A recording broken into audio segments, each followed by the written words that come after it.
ఇక వివరాల్లోకి వెళ్తే ప్రతి గ్రామంలోనూ మౌలిక సదుపాయాలు కల్పించి గ్రామాల అభివృద్ధి ధ్యేయంగా పనిచేయడం జరుగుతుందని, అలాగే కాకినాడ రూరల్ నియోజకవర్గం నుండి అత్యధిక మెజార్టీతో గెలిపించేందుకు సహకరించిన జన సైనికులకు, తెలుగుదేశం బీజేపీ కార్యకర్తలకు రుణపడి ఉంటానని కాకినాడ రూరల్ ఎమ్మెల్యే పంతం నానాజీ పేర్కొన్నారు. కరుపు మండలం నడుకుదురు గ్రామంలో గల వెలమ సంక్షేమ సంఘం భవనంలో కరుపు మండలంలోని 24 గ్రామాలకు చెందిన గ్రామ జనసేన పార్టీ అధ్యక్షులు ఏర్పాటు చేసిన సన్మాన సభలో రూరల్ ఎమ్మెల్యే పంతం నానాజీ, టీడీపీ కోఆర్డినేటర్ కటకంశెట్టి ప్రభాకర్ ముఖ్య అతిథులుగా పాల్గొన్నారు. వచ్చిన అతిథులను జనసేన గ్రామ పార్టీ అధ్యక్షులు భారీ గజమాలతో ఘనంగా సత్కరించారు.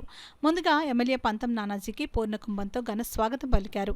ఈ కార్యక్రమంలో మండల జనసేన పార్టీ అధ్యక్షులు బండారు మురళి, భోగిరెడ్డి కొండలరావు, 24 గ్రామాలకు చెందిన జనసేన, తెలుగుదేశం బీజేపీ గ్రామ పార్టీ అధ్యక్షులు పాల్గొన్నారు.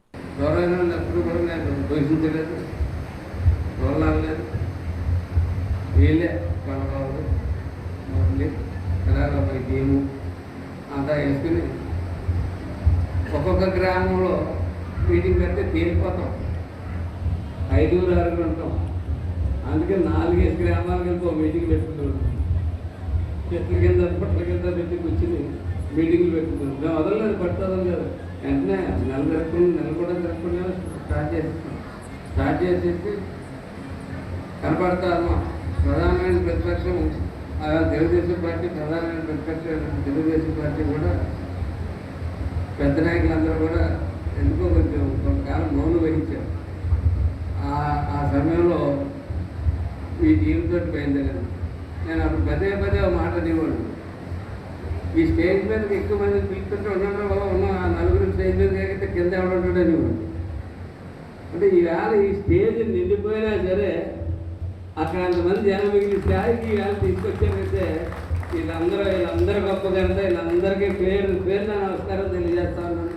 ఎంతకాలం అంత ట్రావెల్ చేసినందుకు మీ అందరికీ ధన్యవాదాలు.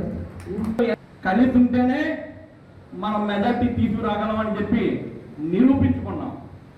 మీకు మొదలుగా చెప్తున్నాను, నడకుదురులో లాస్ట్ టైం కన్నబాబు గారికి 600 ఓట్లు మెజార్టీ వచ్చింది. నాకు తెలిసి 600 ఓట్లు.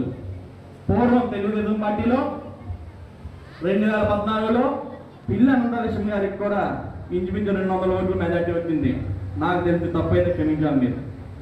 కానీ ఇన్నాళ్ళు ఎమ్మెల్యే ఎలక్షన్లో ఎప్పుడూ రానంత మెజార్టీ మరి నడకుదురులో 2100 మెజార్టీ తీసుకొచ్చారంటే అది ఒక్క Janasena party, Telugu Desam party, BJP party 3 పార్టీల కూటమి కలిస్తేనే మరి ఈ రోజు 2100 మెజార్టీ ఇచ్చి కరెక్ట్ 3వ స్థానంలో 22 గ్రామాల్లో 3వ స్థానంలో ఉన్న మన నడకుదురు నిలిచిందంటే మీ అందరి సహాయ సహకారాలు ఉన్నాయని చెప్పి దీనికి కృషి చేసినటువంటి ప్రతి ఒక్కరికి ప్రత్యేక ధన్యవాదాలు తెలియజేసుకుంటున్నాను.